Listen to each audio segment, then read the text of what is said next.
वो लिख जाता है। और उन्होंने ही मुझे, नहीं तो लोग 10-10 वर्ष हो जाते हैं लिखते हुए, मंच नहीं मिलते हैं। माँ की कृपा ऐसी रही कि जब मैंने लिखना शुरू किया था उसके 3 वर्ष बाद ही हमको राष्ट्रीय स्तर का मंच प्राप्त हुआ था माउंट आबू राजस्थान में।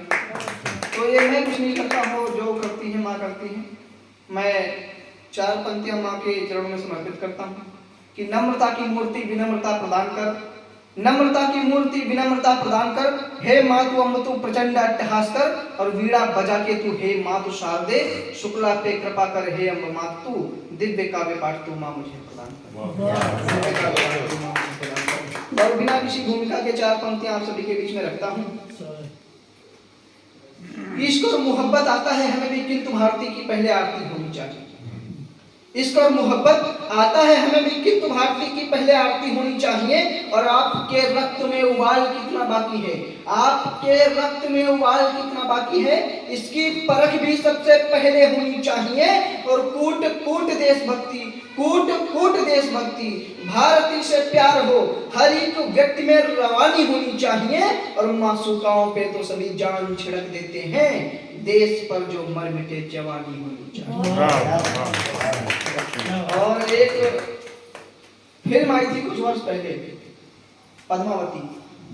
हमारे इतिहास पर कीचड़ उछलने का काम किया जाता है, तब कहीं अमर शुक्ला का हृदय व्याकुल होता है और कुछ माँ के आशीर्वाद से कुछ एक कविता निकलती है। मैं वो कविता आप सभी के बीच में रखता हूँ कि मुन्नी शीला जैसी औरत किसी सती को क्या माने, मुन्नी शीला जैसी औरत किसी सती को क्या माने, अंतर करना मोटा चावल बासमती में क्या जाने। कि मुन्नी शीला जैसी औरत किसी सती को क्या माने, अंतर करना मोटा चावल बासमती में क्या जाने। पश्चिम देशों की बदबू जिनके घर में मंडराती हो, पश्चिम देशों की बदबू जिनके घर में मंडराती हो, और बेटियां जिनकी बालों में ही रात बिताती हों, आंखों में भी हवस भरी हो, काम सदा ही गंदा हो, नित ही नंगापन जिनका रोटी पाने का धंधा हो, वो जौहर की गाथाओं को आग में खुद को समर्पित कर देना आसान काम है। और पद्मावती रानी ने खुद को अग्नि में खुद को समर्पित कर दिया, और वो हमारे इतिहास पर कीचड़ उछालने का काम करते हैं।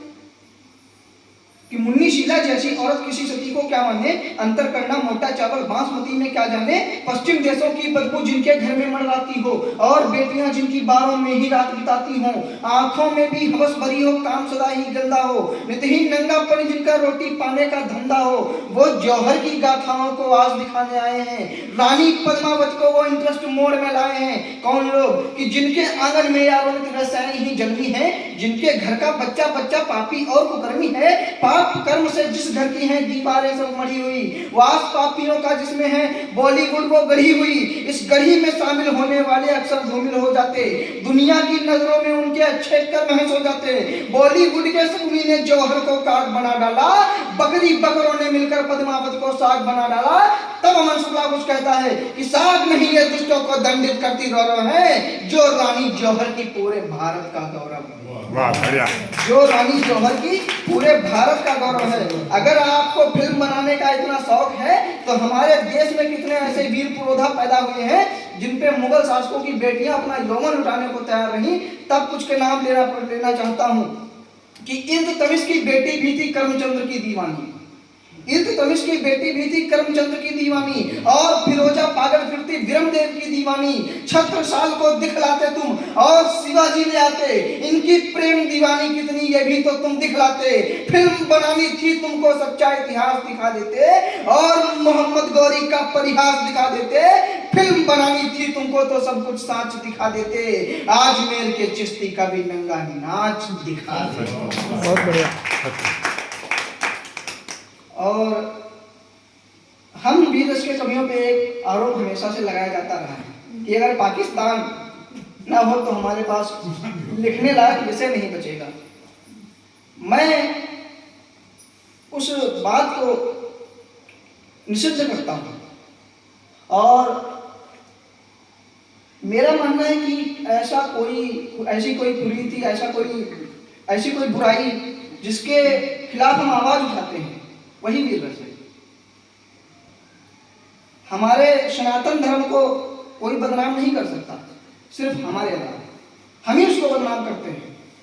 तब कहीं एक कविता निकलती है, मैं वो पंक्तियां रखता हूँ आप सभी के बीच में। स्वागत है। कि ठगी धोखाधड़ी की हदें ही तोड़ दी, ठगी धोखाधड़ी की हदें ही तोड़ दी, ठगी धोखाधड़ी की हदें ही तोड़ दी, व्यभिचार की कथाएं पीछे छोड़ दी, व्यभिचार की कथाएं पीछे छोड़ दी। चोला बिना रंगे पंत बने बैठे हैं, चोला बिना रंगे पंत बने बैठे हैं, चोला बिना रंगे पंत बने बैठे हैं, सभी डाकू आज संत बने बैठे हैं। और कैसे कैसे संत कि कोई है रहीम कोई राम बना है, कोई है रहीम कोई राम बना है, कोई है रहीम कोई राम बना है, कोई है रहीम कोई राम बना है, कोई पूरा पूरा चारों धाम बना है, कोई है रहीम कोई राम बना है, कोई पूरा पूरा चारों धाम बना है। मंत्र देना नहीं मालूम गुरु हो गए। गुरु शिष्य परंपरा, जब गुरु कान में मंत्र देता था किसी शिष्य के, तब वो मंत्र सार्थक होता था, तब वो गुरु शिष्य की परंपरा जो है वो सार्थक होती थी। लेकिन आज के ऐसे बाबा जो हजारों श्रोताओं की भीड़ में बैठ के माइक पे मंत्र फूंकते हैं, तब कहीं लिखना पड़ता है कि ठगी धोखाधड़ी की हदें ही तोड़ दी, व्यभिचार की कथाएं पीछे छोड़ दी, चोला बिना रंगे पंत बने बैठे हैं, सभी डाकू आज संत बने बैठे हैं। कैसे कैसे संत की कोई है रहीम कोई राम बना है, कोई पूरा पूरा चारों धाम बना है। मंत्र देना नहीं मालूम गुरु हो गए, मंत्र देना नहीं मालूम गुरु हो गए, मंत्र देना नहीं मालूम गुरु हो गए, इज्जतों को लूटने में शुरू हो गए, इज्जतों को लूटने में शुरू हो गए।